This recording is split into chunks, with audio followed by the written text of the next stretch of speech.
year-round vacation land provides a colorful panorama of modern outdoor life and many views of historic interest. Relics of Spanish rule abound in St. Augustine. The King's Treasury was erected in about 1600 and still contains the old original strong room. The slave market dates from 1824 and stands on the site of a Spanish market.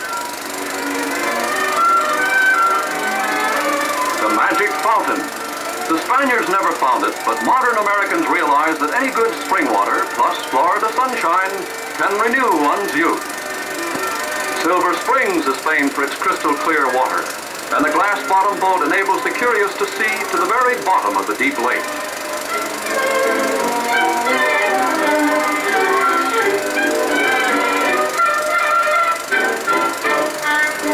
Here's a swimmer on a turtle hunting expedition. The lake abounds with big snappers, and they haven't a chance to get away once they're caught out in clear water, free of vegetation. This fellow will weigh at least 100 pounds, and he's headed for a soup kettle as soon as the diver tightens that rope around one of his flippers. This is the way they take turtles from Silver Springs.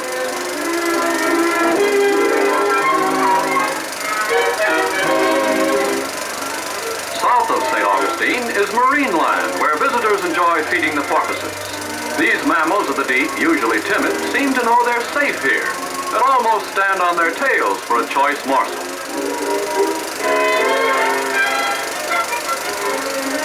Further to the south, along the east coast, is Palm Beach, and many of its streets are lined with majestic palms and semi-tropical foliage.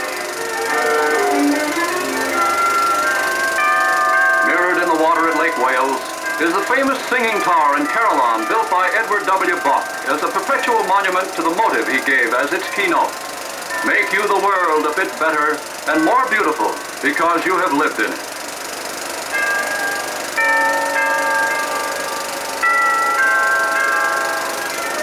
Nearby, in a tropical wonderland known as Cypress Gardens, with its weird jungle growth of trees and miles of winding waterways, a favorite spot for young daredevils who enjoy water tobogganing at 30 miles an hour behind a speedboat.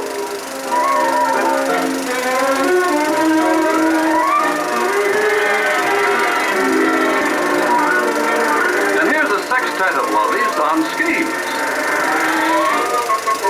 Flying south into the west, St. Petersburg appears on the shores of the Gulf of Mexico.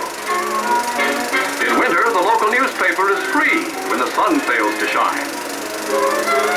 Boats can be chartered for fishing, and out of the fish locker comes a sample of a morning's sport. The onlooker is the ever-present pelican, who loves fish. He's wise, too. Never opens his big mouth unless there's something in it for him. Shuffleboard, favorite game aboard ship, came ashore at St. Pete and holds the interest of thousands of visitors.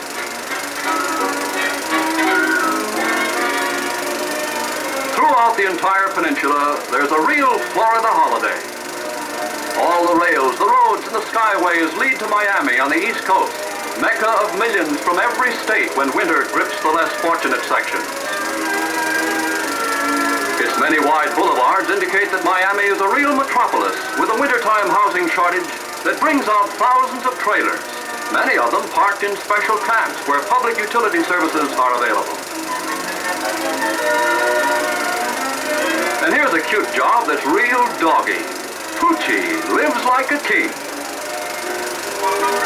Bayfront Park lies between Biscayne Boulevard and the bay, close by the city piers, where there are always many visiting yachts moored. The bridge on the Indian River lifts for passing boats, some of them bound for the fishing grounds on the edge of the Gulf Stream, where there's always action for the sportsman. In these waters, they almost never fail to make a catch.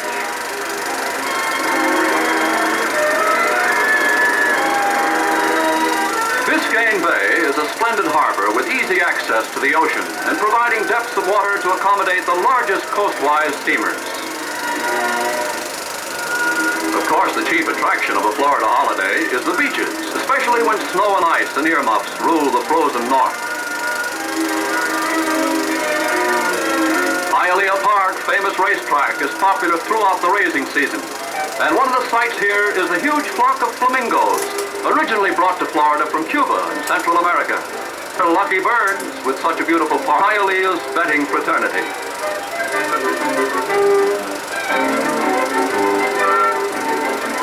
They're off, and hopeful thousands here for a holiday back their judgment with a firm belief that this race is in the bag, or else the next race. Optimism never dies. In Everglades National Park, the rare egret is protected as well as thousands of herons of every species. Were it not for this great bird sanctuary, the egret, prized for its beautiful plumage, would now be totally extinct in Florida. The park is perfect as a home for wildlife as well as rare jungle flowers.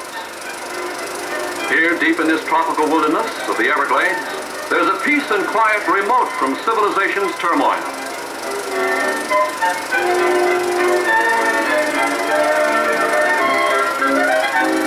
Deer are protected here also, and of course they're plentiful, while high in the trees a monkey colony enjoys life.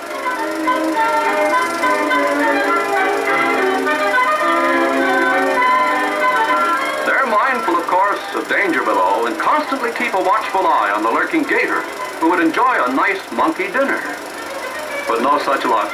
His mouth may be watering, but that's normal for an alligator.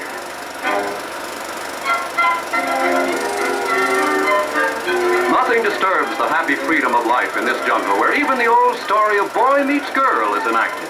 And here's the proof of it. They turn their backs upon an unromantic world.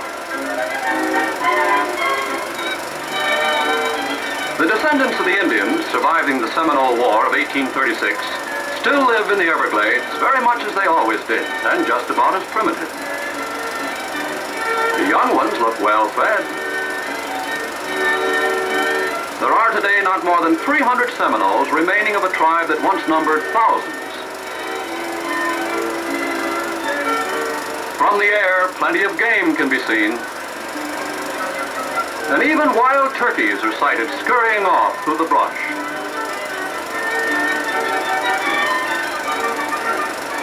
Every winter, the Miami to Nassau race is one of yachting's chief events. 184 miles across the Gulf Stream, they battle for honors, usually making the passage within 24 hours. Fast time for sailing yachts. For those who like the salt spray encrusting their faces and a lee rail awash, this is the life.